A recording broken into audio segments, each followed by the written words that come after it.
નવતત્વ પ્રવચન નંબર 75. વિશ્વના સર્વજીવોનું કલ્યાણ થાવ, મંગળ થાવ એવી સુંદર ભાવના તે આજના પ્રવચન આપણે શરૂઆત કરશું. મંગલમ ભગવાન વીરો, મંગલમ ગૌતમ પ્રભુ, મંગલમ સ્થૂલભદ્રાધ્યાય, જૈનદાનોસ્તુ મંગલ. શિવમસ્તુ સર્વજગતઃ પરહિત નિરતા ભવન્તુ ભૂતગણા, દોષા પ્રયાન્તુ નાસમ સર્વત્ર સુખી ભવતુ લોકઃ. વિશ્વના સર્વજીવોનું મંગળ થાવ, કલ્યાણ થાવ, સર્વજીવો પાપથી મુક્ત બનો એવી સુંદર પ્રાર્થના હૃદયથી મંગળ કામનાથી આજના પ્રવચનની શરૂઆત કરશું. નવતત્વ આઠમા બંધ તત્વ પર આજે આગળ વિચારણા આપણે કરવી છે. એ પહેલા એક સુંદર કથાનકથી આજના પ્રવચનની શરૂઆત કરશું. કથાનક સુંદર છે, નાનું કથાનક છે પણ બોધ ઘણું આપી જાય એમ છે. કલકત્તાની અંદર શરદચંદ્ર બંદોપાધ્યાય, કદાચ શેખરભાઈ નામ સાંભળ્યું હશે, બહુ મોટી શ્રીમંત વ્યક્તિ, પાછા વિદ્વાન, સમજુ, એટલે ખૂબ એમને માન આદર સત્કાર બધું કલકત્તામાં પુષ્કળ એમને મળે. શ્રીમંત એટલે એમની મિત્રતા એવા બધા સુંદર મિત્રો સાથે, વિદ્વાન મિત્રો સાથે એમની બધી મિત્રતા, એટલે અવારનવાર બધા મિત્રો બધા ભેગા થાય, ત્યાં ત્યાંથી ચર્ચા વિચારણા કરે, એને વિદ્વતાનો લાભ લે, એની શ્રીમંતાઈનો લાભ લે, અને કોક વાર બધા મિત્રો ભેગા મળી અને દારૂની પાર્ટી પણ કરે. કલકત્તા છે, બંગાળ છે, એમને દારૂ પીવું બહુ અનુચિત ના લાગે. હવે એક વખત વાત એવી બની, બધા મિત્રો બધા ભેગા થયા અને દારૂની પાર્ટી બી ચાલ હતી, એટલે દારૂ પીએ, વાતો કરે,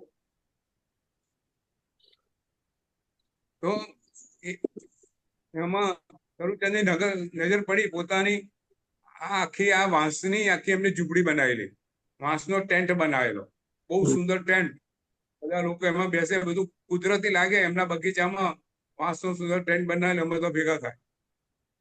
એમને જોયું કે વાંસનો જે ટેન્ટ છે એ ડેમેજ બહુ ઠેકાણે થઈ ગયેલો છે, વાંસની સળીઓ કોઈ ઠેકાણે તૂટી ગયેલી છે અને એને સરખો કરાવવો પડે એવો છે. એટલે તરત જ એમને જેનો સ્પેશિયલ કારીગર હતો એને તરત બોલાવવા મોકલ્યો. એ કારીગર તરત આવી ગયો, શંભુ નામનો કારીગર તરત આવી પણ ગયો અને શેઠને પૂછે છે સ્વરૂપચંદ જીતને કે મહાશય કેમ બોલાવે મને? બંગાળ છે એટલે બાબુ મહાશય મહાશય, ત્યાં એ લોકો આદરથી બોલાવે મહાશય. તો સ્વરૂપચંદ જે વાત કરી કે જો ભાઈ આ વાંસ ની અમારી આ ટેન્ટ છે ઠીક ઠેકાણે તૂટી ગયેલો છે, કોઈનું રિપેર કામ કર. કાયમનો આવતો માણસ હતો, જાણીતો હતો. એટલે બાબુએ કીધું કે મહાશય હું 2 દિવસ તો બરાબર બિઝી છું, ખૂબ મારી પાસે કામ છે, એટલે હું 2 દિવસ પછી આવીશ, આજે તો મને ફાવશે નહીં. એટલે સ્વરૂપચંદ કે છે ભાઈ તું 2 દિવસ પછી કે છે પણ તારો વાયદો પાકો ને, કે ભાઈ વાયદો આપ્યા પછી તું ભૂલી જાય એવું તો નહીં કરે ને. સ્વરૂપચંદે પેલા શંભુને કીધું એવું. હવે જુઓ, વાત નાની હતી પણ વાત ક્યાં પહોંચી ગઈ જુઓ. શંભુએ સાંભળ્યું અને શંભુથી બોલતા બોલાઈ ગયું. કારીગર માણસ છે, પોતે જાણકાર છે, એ કે છે કે હું કઈ દારૂડિયો નથી. જો દારૂની મહેફિલ ચાલતી હતી શેખરભાઈ, અને સ્વરૂપચંદ મોટા ગજાના પ્રતિષ્ઠિત વ્યક્તિ અને કારીગર શંભુ એમને કહે છે કે હું દારૂડિયો નથી કે વાયદો આપીને ભૂલી જાઉં. મેં કર્યું છે, મેં કીધું છે એ રીતે હું આવી જઈશ. સ્વરૂપચંદજી સાંભળીને કાપો તો લોહી ના નીકળે એવી દશા થઈ ગઈ. શું બોલે? મનમાં વિચાર કર્યો. જો માણસ બધા ઉદાર હતા વિચારોના, એમને મનમાં વિચાર કર્યો કે આ શંભુ જે કે છે એ સાચું છે. જો શેખરભાઈ, બીજો કોઈ માણસ હોય, કારીગર બધા વચ્ચે તમારું અપમાન કરે, તમને દારૂડિયો કહે તો શું થાય? તરત એને કાઢી મૂક્યા કે ઉઠ ઉઠ જા. પણ આ વ્યક્તિ અલગ છે, વ્યક્તિત્વ એનું અલગ છે. એમને વિચાર કર્યો કે આ મારી નબળાઈ છે, અને દારૂ પીવા વાળો ભાન બી ભૂલી શકે છે, એ માણસાઈ બી ભૂલી શકે છે, પોતાના વાયદા ભૂલી શકે છે. તો મારે આ મારી નબળાઈ છોડવી જોઈએ. અને એ દિવસથી એમને શેખરભાઈ દારૂનો ત્યાગ કરી દીધો. બહુ ફાઇન વાત આપણી સામે એવી છે, નાનકડો પ્રસંગ છે, આપણને એમાં 3 વસ્તુ કહી જાય છે શેખરભાઈ. બહુ ગમે છે. એક તો કોઈ બી નાની વ્યક્તિ તમારા હિતની વાત કરતી હોય તો એને ઉદાર મને સાંભળી લેવી, ભલે તમને અપમાનજનક લાગે. જો રાવણે વિભીષણની વાત માની નહીં તો શું થયું? બરાબર. એને કીધું કે રાવણ ત્યાં ખોટું. રાવણ પોતે જાતે મહાજ્ઞાની છે, પોતે ભગવાનનો ભક્ત છે, તીર્થંકર નામ ઉપાચિત કરવા વાળી વ્યક્તિત્વ છે. પણ એને અભિમાનની અંદર પોતે ભાન ભૂલી ગયો, વાત સાંભળી નહીં, અને શું થયું? પોતાનું રાજ તો ગુમાવ્યું, જાન પણ ગુમાવવી પડી. એટલે સૌથી પહેલી વાત, સામે વાળો કોણ છે એ સમજ્યા વગર સામે વાળો શું કે છે, અને જો પોતાના હિતની વાત હોય તો ઉદાર મને એને સ્વીકારી અને એને શાબાશી આપવી જોઈએ. બીજી વાત એવી છે કે પોતાના ઘણા બધા ગુણો હોય. સ્વરૂપચંદ બંદોપાધ્યાય ગુણવાન વ્યક્તિ હતા, ઉદાર હતા, વિદ્વાન હતા, શ્રીમંત હતા, બધી રીતે પૂર્ણ હતા, ઘણા બધા ગુણો હતા. પણ એક અવગુણ હતો. કયો? દારૂ પીવા. તો આપણને શાસ્ત્ર કહે છે કે ગમે તેટલા ગુણો હોય નીતિન, પણ એક અવગુણ હોય ને એવો બધા ગુણોને થઈ જાય. દૂધપાક બહુ સુંદર બન્યો હોય શેખરભાઈ, બરાબર, સંતોષબેન, દૂધપાક એકદમ સુંદર બન્યો છે, બદામ નાખેલી છે, ઇલાયચી ચારોળી નાખેલા છે, ખૂબ સુંદર ચોખા ઉકાળેલા છે, સુગંધ પરસી રહી છે, અને કોઈ એની અંદર ભૂલમાંથી બી ઝેરનું ટીપું જેવું નાખી દે કશું, બરાબર, તો શું થાય? દૂધપાક પીવા લાયક બને નહીં, ફેંકી દેવો પડે. બરાબર.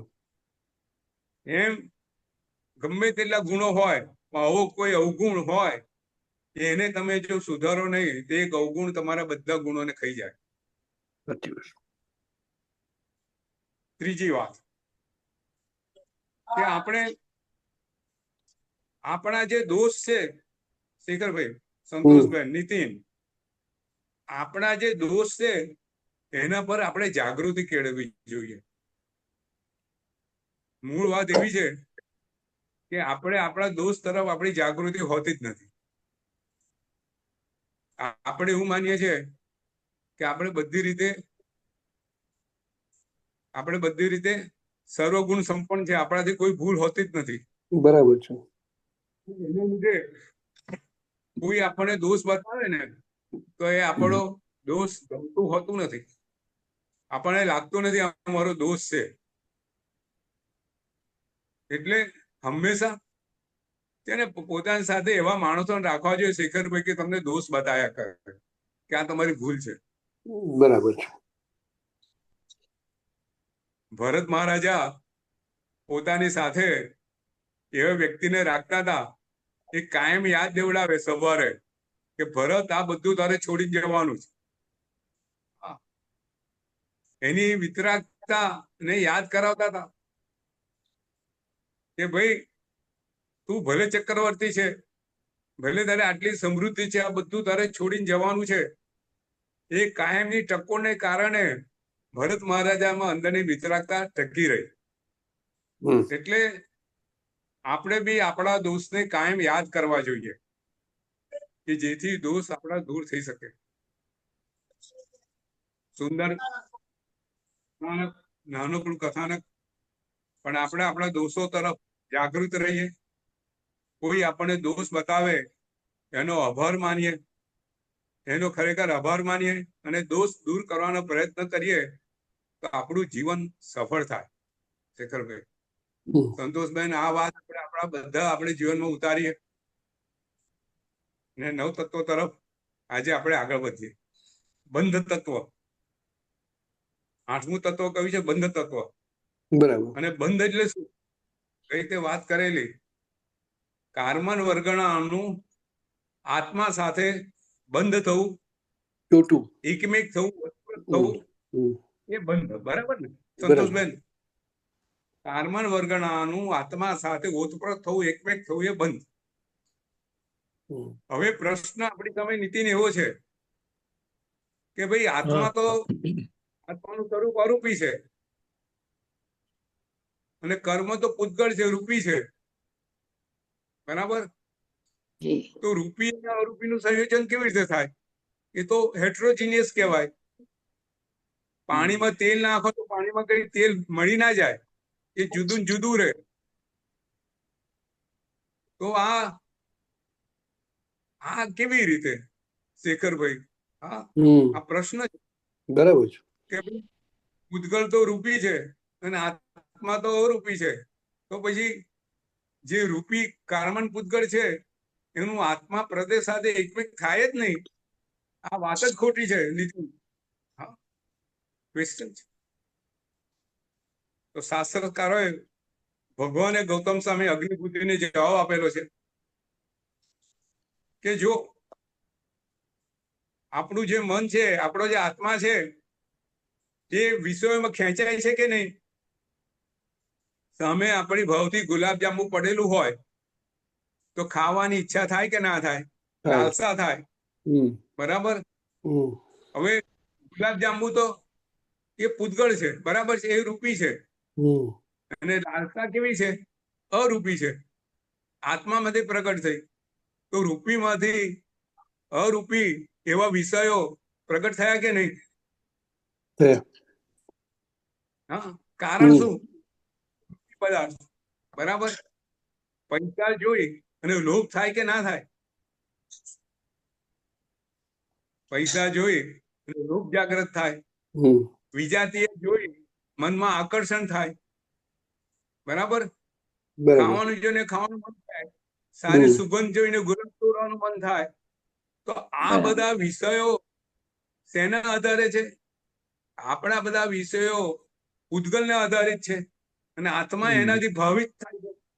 તો ભલે રૂપી કર્મ રૂપી છે, અરૂપી એવા આત્માને અસર કરે ને કરે. બરાબર નીતિન? બરાબર છે. કઈ એમાં સમજવામાં, આર્ગ્યુમેન્ટમાં, તર્કની અંદર કોઈ ખામી નહીં.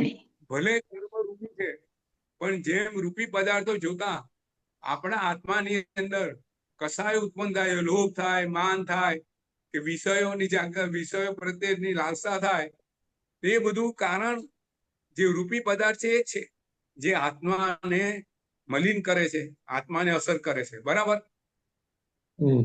તો હવે આગળ પ્રશ્ન છે નીતિન, જુઓ, ખૂબ સરસ પ્રશ્ન છે કર્મના ઉપર. ભાઈ વાત તો બરાબર, પણ શાસ્ત્રમાં તો એવી વાત આવે છે કે રૂપી પદાર્થમાંથી જ રૂપી પદાર્થ ઉત્પન્ન થાય, અરૂપીમાંથી અરૂપી ઉત્પન્ન થાય. બરાબર કે નહીં? માટીમાંથી ઘડો થાય, માટી બરાબર કઈ છે. અરૂપી ના થઈ જાય ભાઈ. બરાબર ને? બરાબર. દૂધમાંથી માવો થાય, બરાબર? માવો બરાબર. કઈ અદ્રશ્ય ના થઈ જાય, અરૂપી ના થઈ જાય. એટલે રૂપીમાંથી જ રૂપી થાય, અરૂપીમાંથી જ રૂપી થાય. તો પછી જો આ કર્મ રૂપી છે, તો સુખ દુઃખ જે આપણા વિચારો છે, ભાવનાઓ છે, એ અરૂપી કેમ પેદા થયું રૂપીમાંથી? તમારી વાત ખોટી છે. જો અગ્નિભૂતિ, હા, બરાબર. સુંદર, સંતોષબેન, ભાઈ તમે તો કહો છો રૂપીમાંથી રૂપી ઉત્પન્ન થાય, તો ભાઈ આ કર્મમાંથી આ રૂપી કેવી રીતે ઉત્પન્ન થયું? બરાબર કે નહીં? તો હવે એનો જવાબ શું? તો શાસ્ત્ર ભગવાન સમજાવે છે. જો આપણું શાસ્ત્ર કેટલું સૂક્ષ્મ છે, કેટલું અદ્ભુત છે, કર્મની થિયરી કેટલી જડબે સલાક છે, એનું આ એક સુંદર તર્ક દ્વારા, આ તર્ક જ છે ને, એની સામે તર્ક દ્વારા જવાબ આપે છે કે ભાઈ તારી વાત સાચી, ઘડામાંથી ઘડો જ બને. બરાબર? માટીમાંથી ઘડો બને, તારી વાત સાચી. પણ માટીમાંથી ઘડો કેવી રીતે બને? એના માટે કુંભાર જોઈએ ને, એના માટે ચાકડો જોઈએ. એમને તો બને નહીં. નીતિન, બરાબર ને? માટીને ચાકડા પર ફેરવે કુંભાર, પછી એને ટકોરા મારે, ટપારે, એમ અંદર હાથ નાખે, એમ કરતા કરતા કરતા ઘડાનું નિર્માણ થાય. એટલે માટીમાંથી રૂપી પદાર્થ બન્યો તો ખરો, પણ એના માટે કોક તમારે વચ્ચે એક નિમિત્ત જોયું. કુંભાર એ નિમિત્ત છે. બરાબર છે? તો પેલું ઉપાદાન છે, કુંભાર એ નિમિત્ત કર્મ છે, નિમિત્ત કાર્ય છે. બરાબર? ઘડો બન્યો એ કારણ છે. તો માટી ઉપાદાન છે અને કુંભાર, ચાકડો, એ બધું તો નિમિત્ત છે. તો કોઈ બી વસ્તુ માટે ત્રણ વસ્તુ જોઈએ. બરાબર છે? રૂપીમાંથી રૂપી બને, વચ્ચે એક નિમિત્ત જોઈએ. એ નિમિત્ત વગર રૂપી થાય નહીં, કે અરૂપીમાંથી અરૂપી થાય નહીં. બરાબર નીતિન? ખ્યાલ આવ્યો? માટીમાંથી ઘડો બનવા માટે કુંભાર નિમિત્ત છે. બરાબર? બરાબર. બરાબર. એક રૂપીમાંથી બીજો રૂપી પદાર્થ માનવા માટે કોઈ નિમિત્ત જોઈએ. બરાબર? એટલે અરૂપી બનાવવા માટે કોઈ નિમિત્ત જોઈએ. બરાબર? બરાબર. જો આખો આર્ગ્યુમેન્ટ સમજો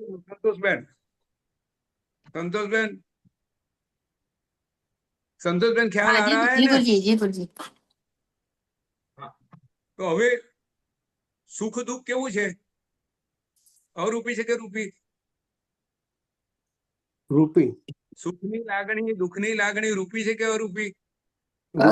અરૂપી છે. અરૂપી. અને કેમાંથી ઉત્પન્ન થાય છે? આત્મામાં ઉત્પન્ન થાય છે. આત્મા કેવો છે? અરૂપી. તો જો અરૂપી આત્મામાંથી અરૂપી સુખ દુઃખ ઉત્પન્ન થાય છે, તેનું નિમિત્ત કારણ શું છે? પૂતગલ, ઇન્દ્રિયના વિષયો. પૂતગલ, કર્મ. એટલે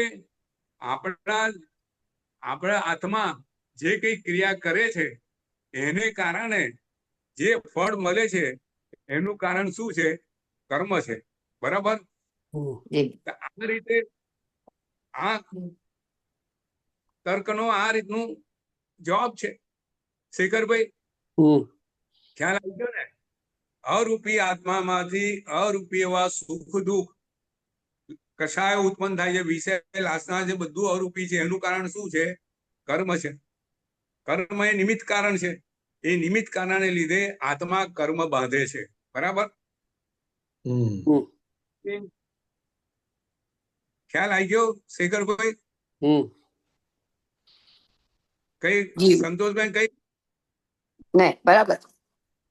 બરાબર. તો આજે આપણે આગળ કર્મ બંધાય તારે સેના એના ચાર પરિણામો એમાં પરિવર્તન પામે છે. સૌથી પહેલું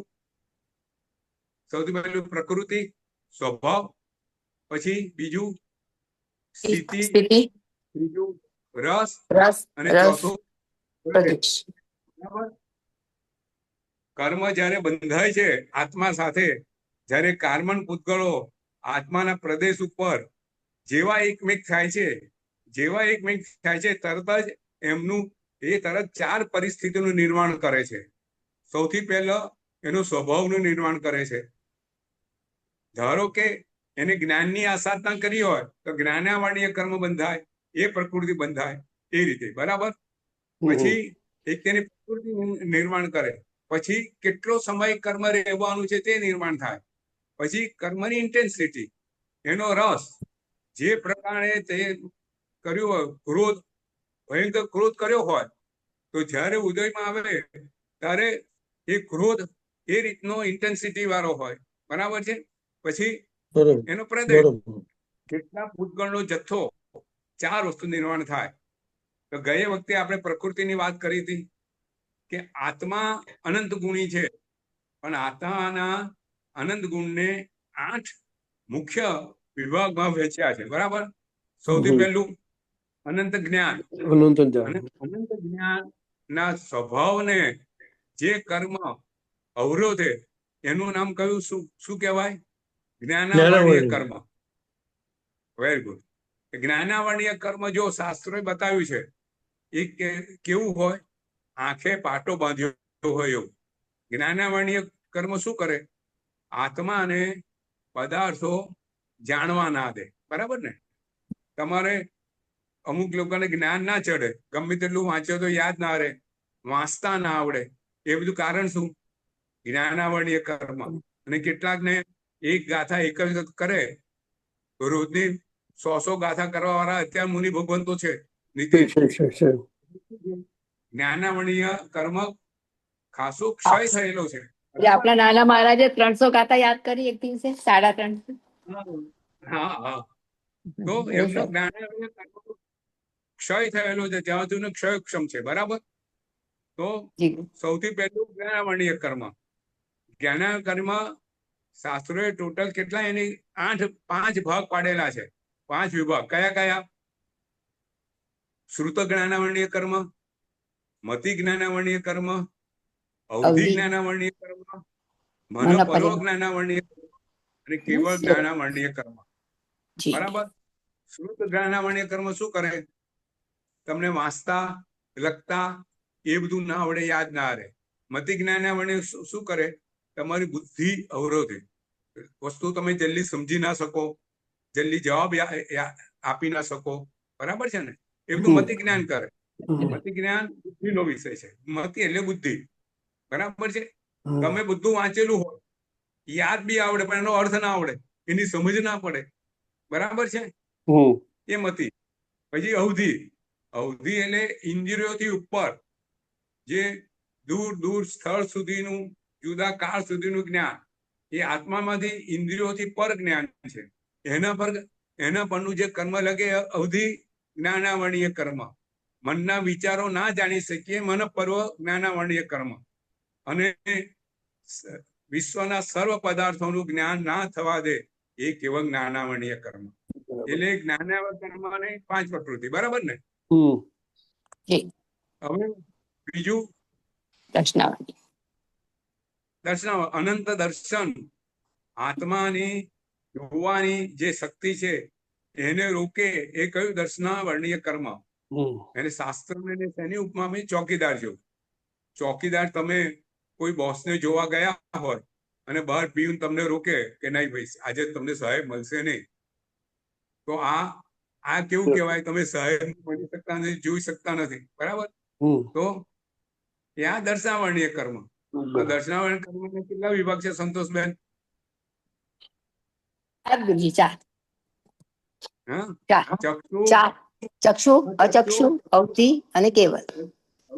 કેવળ. પછી નિદ્રા, નિદ્રા, 5 નિદ્રા. પ્રકારની નિદ્રા. હા, નિદ્રા છે. નિદ્રા, નિદ્રા, નિદ્રા, નિદ્રા. નિદ્રા, પ્રચલા, પ્રચલા, પ્રચલા અને નિરતિ. બરાબર, આપણે અત્યારે ડિટેલમાં જવું નથી, આ જી. વિષય નથી. આપણે ખાલી સમજવાનો પ્રયત્ન કરીશું, જેથી આપણે આગળ વધી શકીએ નીતિ. બરોબર, જી. ખાલી દર્શનાવર્ણીય કર્મ છે એ નવ એની પ્રકૃતિ છે. એટલે દર્શનાવર્ણીય કર્મ આવે તો 9 પ્રકૃતિની અંદર કોઈ બી પ્રકૃતિ કે બધી પ્રકૃતિમાં એનો બંધ થાય. બરાબર, હવે આગળ કયું અનંત સુખ. સમજ્યા બાદ શું? વેદનીય, વેદનીય, વેદનીય. સુખને કયું કયું કર્મ અવરોધે? વેદનીય કર્મ. વેદનીય કર્મના કેટલા વિભાગ પાડ્યા છે? સાદા અને અને અસાદા. અસાદા. બરાબર, સુખ આપે કે અસુખ કરે, જીવને સાતા આપે કે જીવને અસાતા આપે. બરાબર, 2 વિભાગ. પછી આગળ વધીએ. ચોથું કયું? અનંત ચારિત્ર. મોહનીય. હા, મોહનીય. મોહનીય એટલે જીવ મોહમાં પડી જાય, એને મદિરાનો દાખલો આપ્યો. મોહનીય કર્મ કેવું છે? મદિરા વિવેક જેવું. ખોઈ ગયો માણસ. બરાબર, હજો પેલું વેદનીય કર્મનો બી દાખલો બહુ સરસ આપ્યો છે. એ કેવું છે? હવે તો ચોટે તલવાર પર મધ ચોટેલું હોય, ચપ્પુની ધાર પર મધ ચોટેલું હોય, અને આપણે મધ ચાટવા જઈએ તો શું થાય? પહેલા તો મધ આવે, પછી ચામડી, આપી જાય. જીભ કપાઈ જાય. તો આ વેદનીય કર્મ આવું છે, શરૂઆતમાં સાતા આપે, પણ જેમ સાતા ભોગવતા જઈએ ને અસાતા વેદનીય કર્મ ઊભું થતું જાય. એને કેવી રીતે ભોગવવી એના પર આધાર છે. બરાબર છે, એટલે એ તલવારની ધાર જેવું કીધેલું છે, મધ લગાડેલી તલવારની ધાર. મોહનીય કર્મ શેની ઉપમા આપેલી છે? મદિરા. મદિરાની. દારૂ મોહ શું કરાવે? આપણને ભાન ભૂલાવે. શેનું ભાન ભૂલાવે? નીતિન? વિવેક કરા, અવિવેક કરાવે. એટલે આત્મા આપણા સ્વરૂપનું ભાન ભૂલી ગઈએ, એ મોહનીય કર્મ. સંસાર સાચો લાગે, સંસારના સુખ સારા લાગે, પૈસો, પ્રતિષ્ઠા, પરિવાર એ જ આપણને સર્વસ્વ લાગે. આત્મ તત્વને ભૂલી જઈએ અને સંસારમાં રચ્યા માચ્યા રહીએ, એ મોહનીય કર્મ. બરાબર, એ અનંત ચારિત્ર જે છે, આત્માના પોતાના સ્વભાવમાં રમણતા રહેવું, એને રૂંધે, એ મોહનીય કર્મ. મોહનીય કર્મના કેટલા વિભાગ છે? 2, દર્શન અને ચારિત્ર. હા, દર્શનના કેટલા?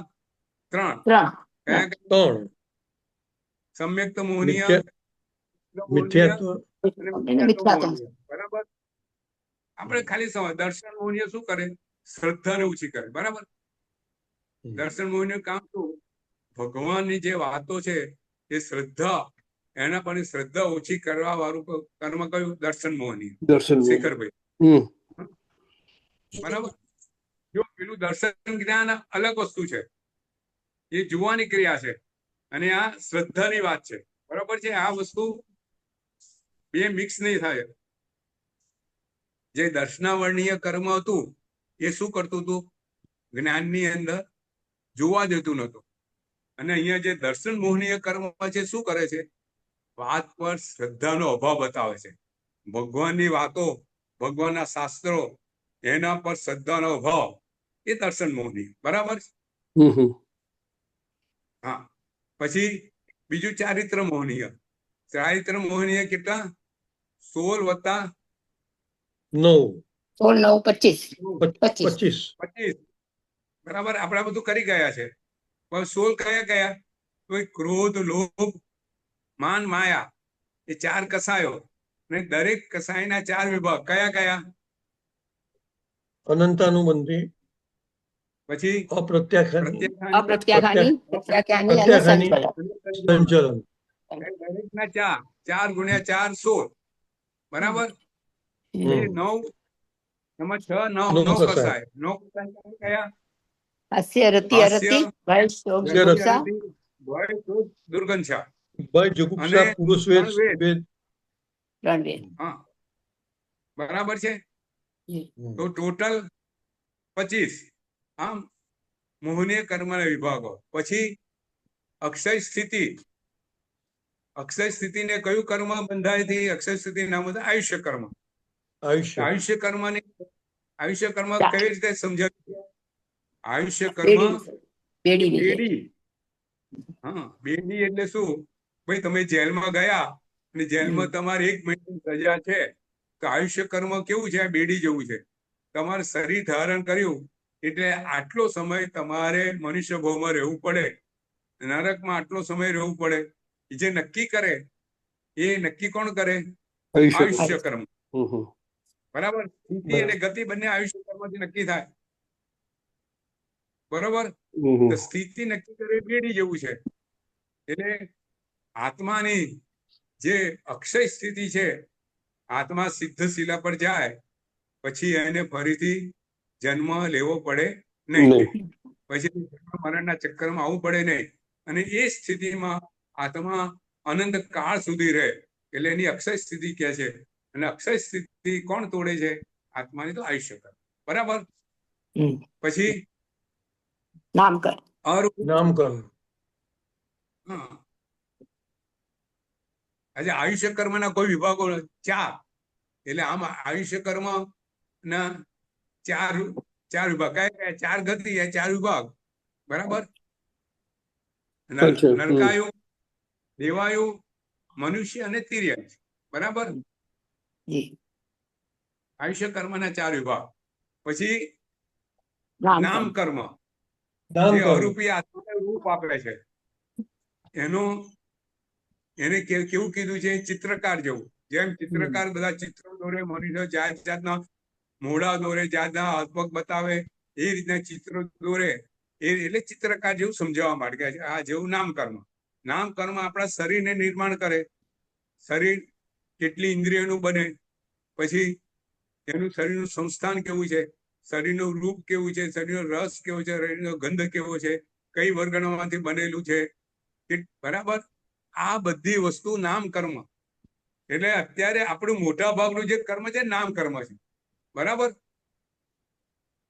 આપણું નાક કેવી છે, આપણી આંખ કેવી છે, બરાબર છે, આપણા હાથ કેવા છે, આપણી ચામડી કેવી છે, ગોરા છે, કાળા છે, મોટું નાક છે, નાનું નાક છે, બધું નામ કર્મ. બરાબર. નામ કર્મ એ અરૂપી આત્મા પર લાગેલું નામ કર્મ છે. એના 103 વિભાગ છે. એમાં આજે પડવું નથી, પણ ખાલી જાણવા માટે 103 વિભાગ છે. પછી આત્માનું સ્વરૂપ કેવું છે? સિદ્ધ શિલા પર બધા સરખા છે. અગુરુ લઘુ. કોઈ આત્મા નાનો નથી, કોઈ આત્મા મોટો. આપણે વાત કરેલી કે તીર્થંકર આત્મા હોય, કે કેવડી ભગવંત આત્મા હોય, કે સામાન્ય મુનિ કેવડી થયા હોય, કે પછી બરાબર ને ચીલાથી પુત્ર કેવડી થઈને મોક્ષે ગયો. બરાબર.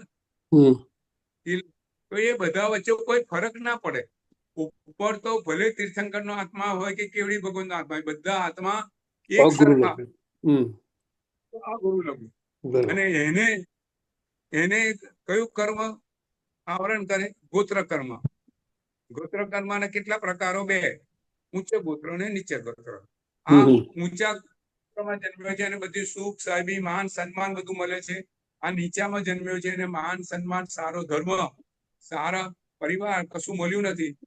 ઊંચા ગોત્રવાળાને બધું સારું સારું મળે છે, ધર્મ સારો મળે છે, માતા પિતા ખૂબ સારું મળે છે, સંપત્તિ સારી, એ બધું ઉચ્ચ ગોત્ર. બરાબર. ઉચ્ચ ગોત્રમાં રહે, પુણ્ય સારું બાંધે. હા, એને બધી યોગ્યતા, પૂર્ણ યોગ્યતા, આજુબાજુ એના નિયમો બધા એને નિમિત્તો સારા મળે, સારો ધર્મ કરી શકે. બરાબર. તીર્થંકર ભગવાન મહાવીર સ્વામી જયારે એમનો પહેલો કે ચવન શેમાં થયો હતો? બ્રાહ્મણ કુળમાં કોઈ તીર્થંકર ક્યારે જન્મે નહીં. એને ક્ષત્રિય કુળ, બ્રાહ્મણ કુળ. જો બ્રાહ્મણ કુળ આમ ઉચ્ચ છે, પણ ક્ષત્રિય જેટલું ઉચ્ચ નહીં. બ્રાહ્મણ કુળ માગણી વાળું, એ માગણી કરે. ભગવાન ક્યારે માગણી ના કરે, તીર્થંકર બધાને આપે. એ રાજાના કુળમાં જન્મે, ક્ષત્રિય બધાને આપે. તીર્થંકર નામ કર્મ બધાને આપવા વાળું છે, લેવા વાળું નથી. તો એમને બ્રાહ્મણ કુળમાંથી ક્ષત્રિય કુળમાં ઇન્દ્ર મહારાજ લઈ આવે છે. બરાબર. તો આ ગુરુ લઘુ ગોત્ર કર્મ. બરાબર. છેલ્લું કયું? અંતરાય અનંતવીર્ય.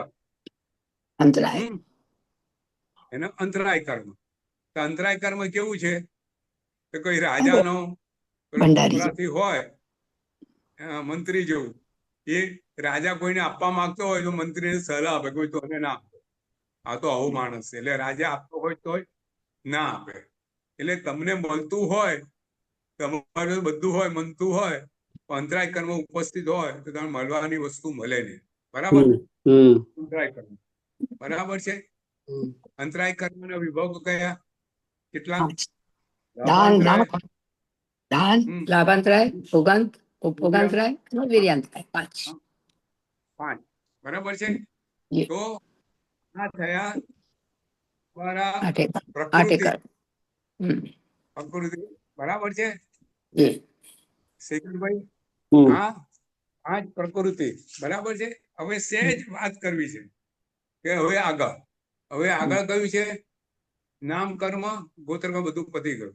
હવે જે સ્થિતિ 8 જે પ્રકૃતિ એમાં 4 આત્માના મૂળ ગુણને હાનિ પહોંચાડે છે, ઘાત કરે છે. એટલે 4 પ્રકૃતિઓને ઘાતી કર્મ કહેવામાં આવ્યા છે. બરાબર છે સંતોષભાઈ, નીતિન? જી બરોબર. બોલો. 4 ઘાતી કર્મ. 4 ઘાતી કર્મ કયા કર્મ? જ્ઞાન દર્શન જ્ઞાન, દર્શનાવલી, દર્શનાવલી, મોહનીય અને અંતરાય. અંતરાય. બરાબર. અંતરાય કર્મ. જ્ઞાનાવર્ણ્ય, દર્શનાવર્ણ્ય, મોહનીય અને અંતરાય. બરાબર છે? આ 4 આત્માના મૂળ ગુણોને હાનિ કરે છે, એટલે ઘાતી કર્મ. બીજા જે 4 છે કયા કયા? ગોત્ર કર્મ, વેદનીય, આયુષ્ય કર્મ, નામ કર્મ અને વિદ્ય કર્મ. વેદનીય, આયુષ્ય, નામ અને ગોત્ર. હા, એ આત્માના મૂળ સ્વભાવને હાનિ કરતા નથી. જો એ શરીર સાથે સંલગ્ન છે. નામ કર્મ શરીર સાથે સંલગ્ન છે, શરીર સાથે. શરીર ગોત્ર સાથે સાથે સંલગ્ન છે, શરીર સાથે. આયુષ્ય સાથે સંલગ્ન છે, શરીર એ પણ સાથે. છે વિદ્ય કર્મ સાથે સંલગ્ન છે, શરીર શરીર સાથે. એ આત્માના મૂળ ગુણોને હાનિ કરતા નથી, એટલે 4 અઘાતી કર્મ. બરાબર? હવે આગળ વધશું. સૌથી પહેલી પ્રકૃતિ, બીજો કયો? સ્થિતિ. સ્થિતિ. હવે જુઓ, આ બધા જે કર્મ બંધાય, કર્મ બાંધતી વખતે તમારે મનના અધ્યવસાય એ સ્થિતિ નક્કી કરે. લાંબી સ્થિતિ, ઓછી સ્થિતિ. તમારા યોગ પ્રકૃતિ નક્કી કરે કે ભાઈ તમારે કેવા પ્રકારની તમે યોગ કર્યા, તમારે કેવા પ્રકારની તમારી પ્રવૃત્તિ હતી, હવે પ્રકૃતિ અને પ્રદેશ નક્કી થાય. ને જ્યારે અધ્યવસાય એ તમારો રસ અને સ્થિતિ 2 વસ્તુ નક્કી કરે. સંતોષભાઈ, જી ગુરુજી. જે તમારો કસાય હોય, તમારો અધ્યવસાય, તમારો મિથ્યાત્વ, એ રસ અને સ્થિતિ નક્કી કરે. જ્યારે યોગ તમારી પ્રકૃતિ અને પ્રદેશ 2 વસ્તુ નક્કી કરે. બરાબર છે? તો હવે આપણે ત્યાં 9 તત્વોની અંદર શાસ્ત્રોમાં કીધેલું છે કે જે 8 જે પ્રકૃતિ છે એનો બાંધવાનો ઉત્કૃષ્ટ કાળ કેટલો અને જઘન્ય કાળ અને અબધા કાળ કેટલો. હવે આ વસ્તુ જયારે આપણે સમજીએ પહેલા કે જ્યારે કાર્બન વર્ગના આત્મા સાથે બંધાય, તરત જ જેવી રીતે એનો સ્વભાવ નક્કી થાય એવી રીતે સ્થિતિ નક્કી થાય. સ્થિતિ નક્કી થાય, એ સ્થિતિની અંદર 2 વસ્તુ નક્કી થાય. એક તો અબધા કાળ ને ઉદય કાળ. અબધા કાળ એટલે એ કર્મ જે આત્માના પ્રદેશ પર એક ઓતપ્રોત થયેલું છે તે અમુક કાળ સુધી આત્મા સાથે વળગી રહે અને ત્યાં સુધી એનો પ્રભાવ બતાવે નહીં. કોમામાં. બરાબર? આત્મા સાથે કર્મ ચોંટી રહ્યું છે, હજુ ઉદયમાં આવ્યું નથી, એ સમય અબધા કાળ. અને પછી કર્મ ઉદયમાં આવે. જ્યારે કર્મ ઉદયમાં આવે ત્યારે એ કર્મ નિષેક રચના કરે. આપણે બહુ પહેલા વસ્તુ સમજાયેલી. નિષેક રચના એટલે શું? કે જે કર્મના પૂતગળો છે, ધારો કે એક જીવે 1000 વર્ષનું એને કર્મ બાંધ્યું છે, તો અમુક ભાગ અબદાકાળમાં 10 વર્ષ અબદાકાળ ગયો, ભાઈ કર્મ ઉદયમાં આવ્યું, એના 1000 પૂતગળો છે દાખલા તરીકે. તો સૌથી પહેલા સમયે સૌથી વધુમાં વધુ પૂતગળો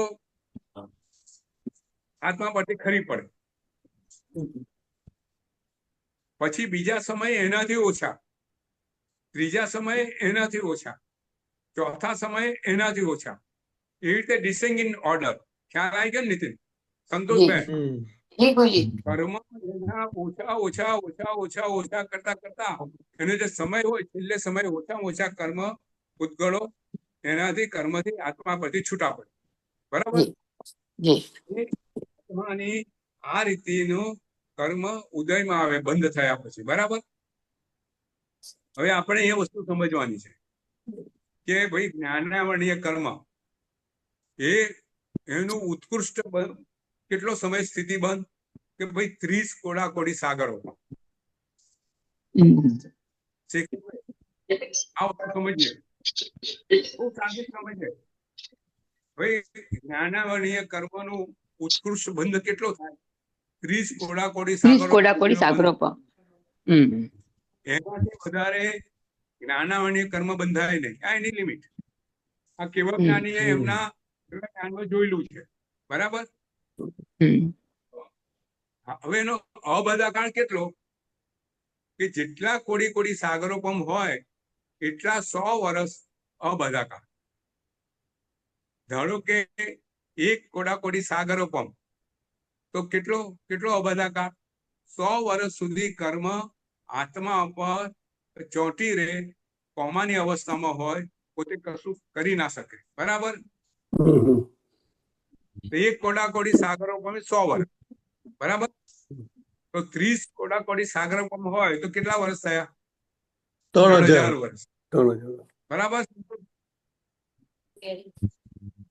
સુરેશભાઈ, ખ્યાલ આવે છે ને?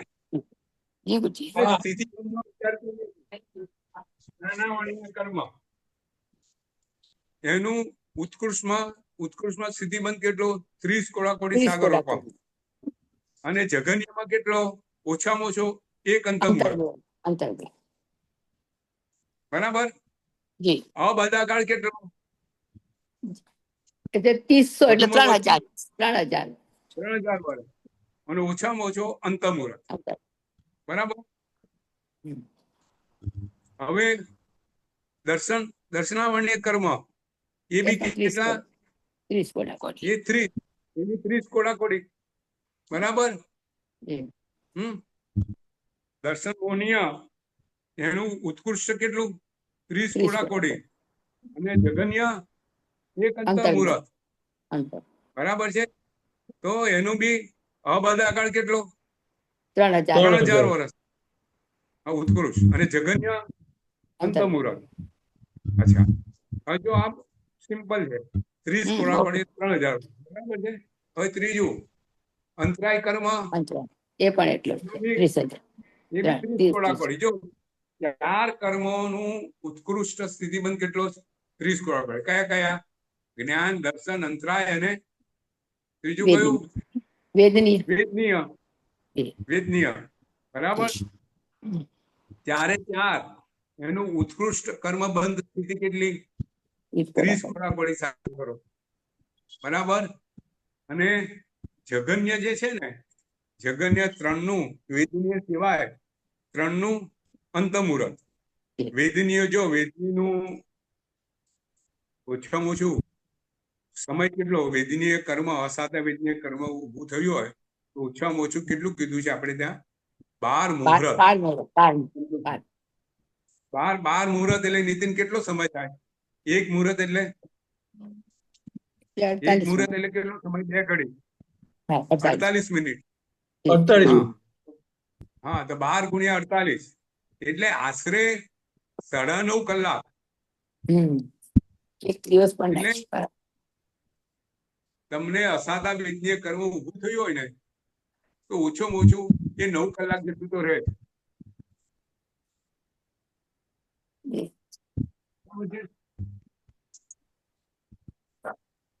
વધારે વધારે ગમે તે રહે પણ ઓછામાં ઓછું 9.5 કલાક જેટલું 12 મુહૂર્ત સુધી તો રહે જ ઉત્કૃષ્ટ ઓછામાં ઓછું. બરાબર.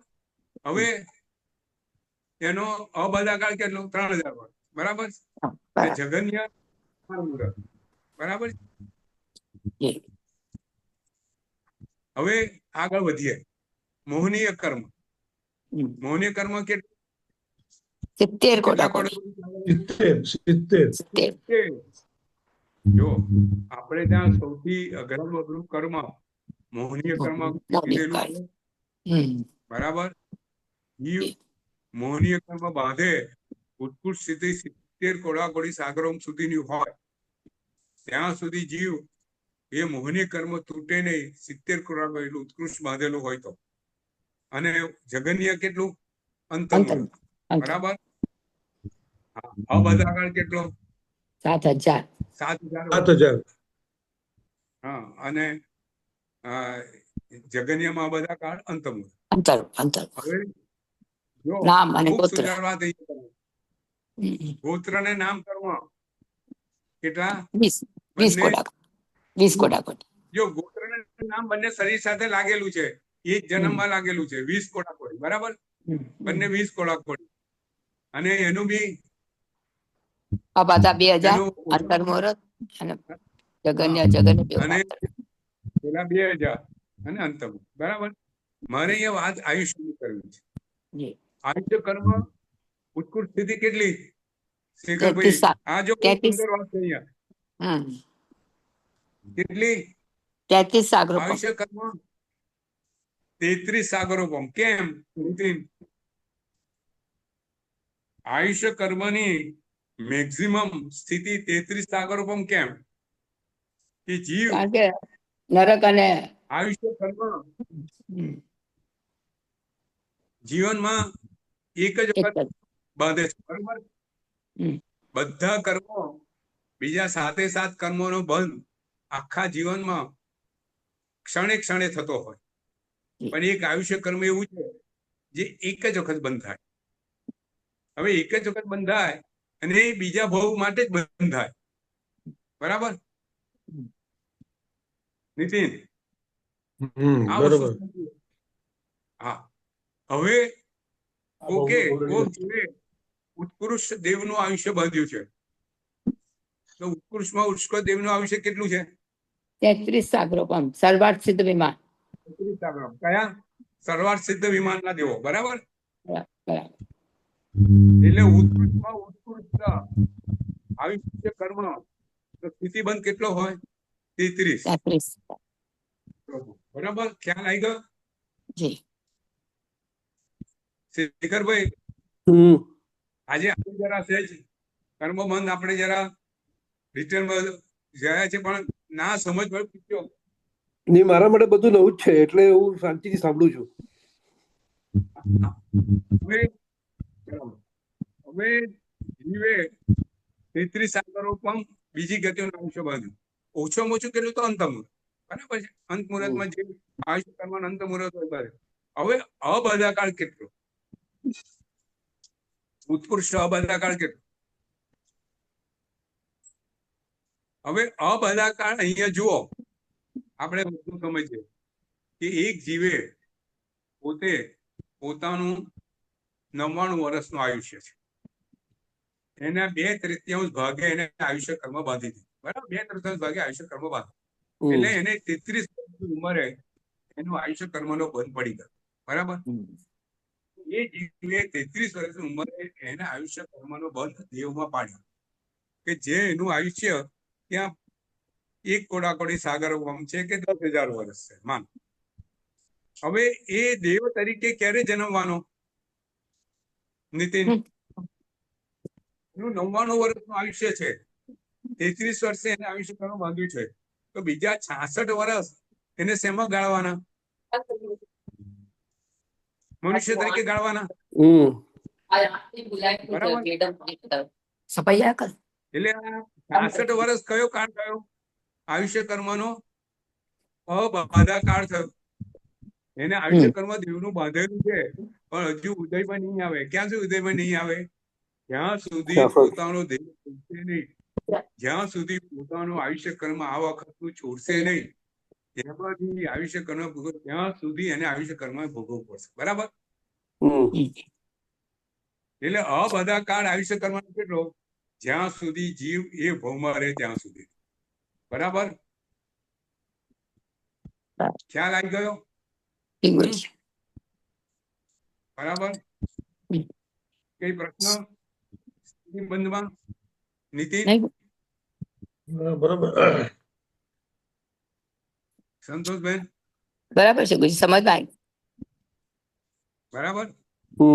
તો આઠ પ્રકૃતિની સ્થિતિ આપણે જોઈ લીધી. હવે ત્રીજું બંધ શેનું પરિણામ નક્કી કરે? રસ બંધ નક્કી થાય. તો રસ બંધ કેવી રીતે નક્કી થાય? તમારા અધ્યવસાય કેવા છે, પરિણામ કેવા છે? મનના પરિણામ અધ્યવસાય કેવા છે એ પ્રમાણે એ કર્મનો રસ એટલે ઇન્ટેન્સિટી. આપણે ત્યાં બહુ સુંદર પ્રસંગ છે,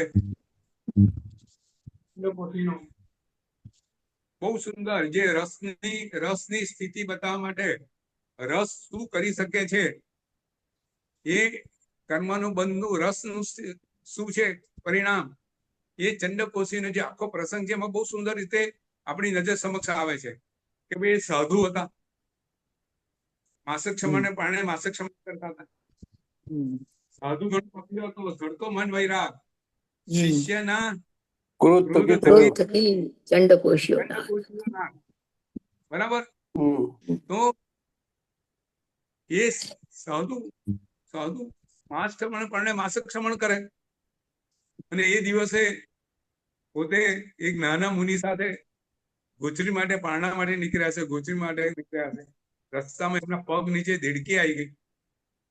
નાના સાધુએ જોયું એટલે પેલા મોટા મુનિને કીધું કે ગુરુજી, આપણા પગ નીચે દેડકી આવી ગઈ છે, જુઓ.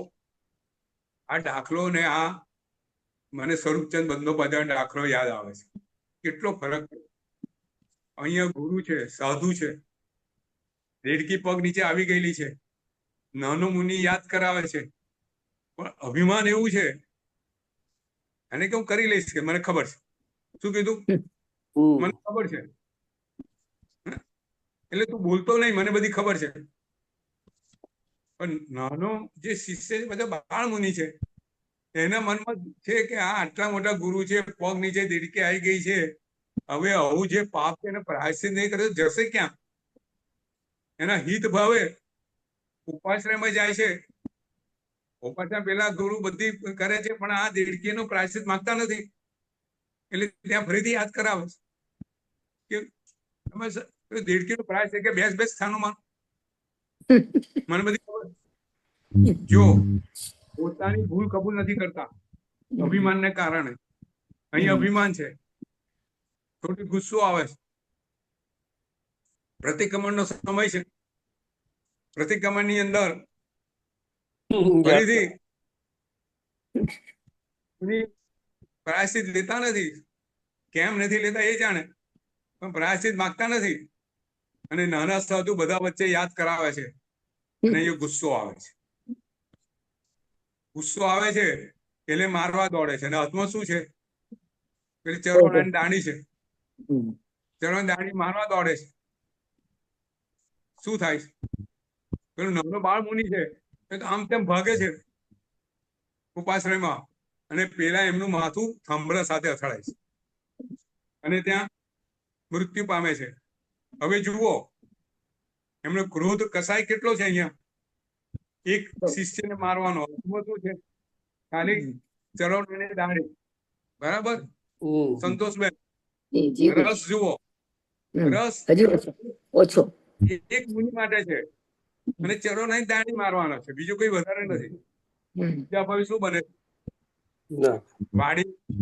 વાડીનો માળી માટે, ચોકીદાર વાડી માટે. હવે હાથમાં શું રાખે છે? વાડી. અને વિસ્તાર કેટલો બની ગયો? આખી વાડી, આ વાડીનો વિસ્તાર થઈ ગયો. અને હવે મારવાનું કુહાડી વડે મારવાનું. શેખરભાઈ, રસ વધતો ગયો. રસ વધતો ગયો, હમ. પ્રદેશ વધતો ગયો. પહેલા તો ખાલી એક મુનિ હતા, એને ભલે હવે જે આવે એને મારું, જે વાડીમાં આવે, જે વાડીમાંથી ફળ તોડે એને મારું. બરાબર? બન્યું શું? જંગલ. એક દિવસે કોઈ દિવસ છોકરાઓ આયા, એને મારવા પાછળ દોડ્યો, દોડતા દોડતા ખાડામાં પડી ગયો અને પોતાની જ કુહડી પોતાના ગળા પર વાગી, ત્યાં મરી ગયો. હવે તમે જુઓ, હવે એની રસની ઇન્ટેન્સિટી જુઓ. હવે શું થયું? હથિયાર હાથમાં કોદાળી, બરાબર ને? અને મારવાના કેટલા હતા? ઘણા બહુ ઘણા. જેટલા છોકરા 5-6 બાળકો એની પાસે દોડ્યો છે. જો ત્યાંય બાળકો હતા ને એ બાળકો છે. હવે બહુ આશ્ચર્ય છે. જે ચંડકોશીનો દાખલો છે, થોડું તે જ વધારે વિશ્લેષણ કરીએ ને તો કર્મની ચેરીવી જડબે કલાક અંદર ઉતરી જાય.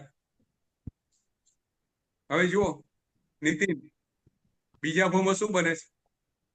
ત્રીજા ભાવમાં ચંડકોશીનો ચંડકોશીઓ નાગ. વિષ્ણુ. વિસ્તાર કેટલો છે હવે વધીને? જંગલ. આખું વન. પેલી તો વાડી હતી, આ વનમાં કોઈ ઘૂસે હવે તો કુહાડીએ નહીં, પોતાની નજરથી એને નજર વડે સૂર્યમાંથી શક્તિ લે, નજરમાં વિષ કરીને એની નજરમાં નાખે, એના પર વિષ છોડે નજર વડે, માણસ તેને ભરતું ખાઈને મરી જાય, પક્ષીઓ મરી જાય, કોઈને ઘૂસવા ના દે. તો આ રસ ને સ્થિતિ, બરાબર?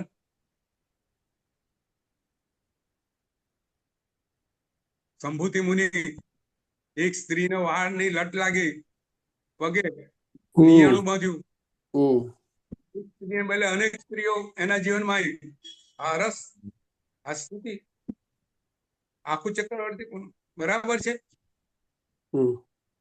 તો આ રસ, રસ તમારી ઇન્ટેન્સિટી, જે 4 પ્રકારના કષાયો, 4 આપણને ત્યાં કષાયોના 4 સ્ટેજીસ બતાવ્યા છે. કયા કયા?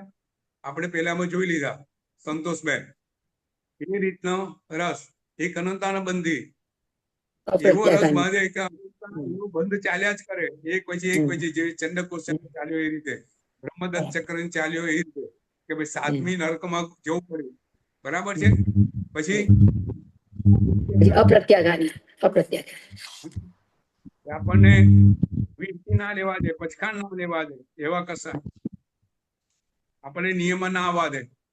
પછી બીજો નિયમમાં આવવા દે, અને ત્રીજો મંદ કસાય, સંજોગા એટલો મંદ હોય જે સાધુ ભગવંતના જીવનમાં હોય. બરાબર? આ રસ. હવે આવતી વખતે આપણે પ્રદેશની વાત કરીશું, બરાબર છે? અને પ્રદેશની વાત કરીને આવતી વખતે બંધ, પછી આપણે તત્વ લઈશું. બરાબર છે? કઈ પ્રશ્ન હોય તો પૂછો.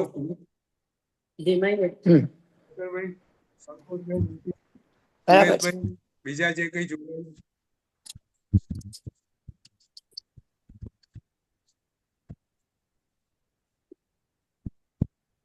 છે કોઈ નીતિન, કશો પ્રશ્ન? સંતોષબેન?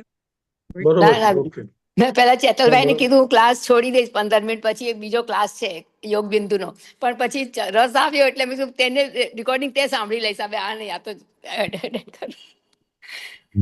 યોગ બિંદુ નો ક્લાસ હતો હમણાં અમારે નીતિનભાઈ બેઉ નો હમણાં. અમે રેકોર્ડિંગ સાંભળી લઈશું ગુરુજી, વાંધો નહીં. હમણાં આમાં રસ પડ્યો એટલે મેં કીધું કન્ટિન્યુઅસ છે એટલે. જો ભગવાનની વાતો કેટલી સૂક્ષ્મ છે, કેટલી સુંદર છે. આપણે જેમ જેમ વાંચતા જઈએ, જેમ જેમ સમજતા જઈએ ને, તેમ તેમ ભગવાનની વાણીને વાતોમાં આપણી શ્રદ્ધા વધતી જાય, આપણું સમ્યક દર્શન શુદ્ધ થતું જાય, આપણું દર્શન વધુ શુદ્ધ થતું જાય છે ને. કર્મની થિયરી, હું એટલે આ વાત કર્મની લીધી મેં. કર્મના જે પ્રશ્નો છે, એ કર્મના પ્રશ્નો આપણે સમજીએ, એના દ્વારા કર્મ જે છે બંને વસ્તુ અદ્રશ્ય છે. શેખરભાઈ, આત્મા અરૂપી છે ને પેલું અરૂપી છે.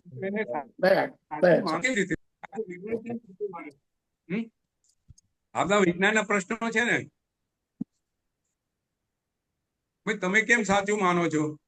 એ અરૂપી છે ને રૂપી છે એવું કેવી રીતે લાગે? એની સામે બધા જવાબ ખૂબ સુંદર, સૂક્ષ્મ ભગવાને પોતાની દ્રષ્ટિમાં જોયું છે અને આપણને સમજાવ્યું છે. અને એક એક વસ્તુનું નિરાકરણ કર્યું છે. આ વખતે કર્મનો ત્રીજો ચોથો પ્રશ્ન લઈશું અગ્નિભૂતિનો. અને કર્મ છે જ એવું આપણે પુરવાર કરીશું. આ જગત કર્મ તત્વ બાંધવાથી ને આ સંસાર કર્મ થકી જ ચાલે છે એ વસ્તુ આપણે પુરવાર કરશું. બરાબર છે? જી આપણે અહીંથી છૂટા પડશું નવકારમાં. જી હા જી. નમો હરિહંતાણમ નમો સિદ્ધાણમ નમો આયરાણમ નમો વજ્રાયણમ નમો નમય સૌપસાહુ નમો મેસો પંચ નમોકારો સર્વ પાપનાશનો મંગલાણં ચ સૌવૈસિમ પરમં હવિમંગલમ જેને આજ્ઞા જે કે બોલાય તે સદૈવ માનો છામી અચ્છા સર્વને પ્રણામ. બધાને પ્રણામ. પ્રણામ. બધાને પ્રણામ છે. પંકજભાઈ અક્ષરતા બોલો.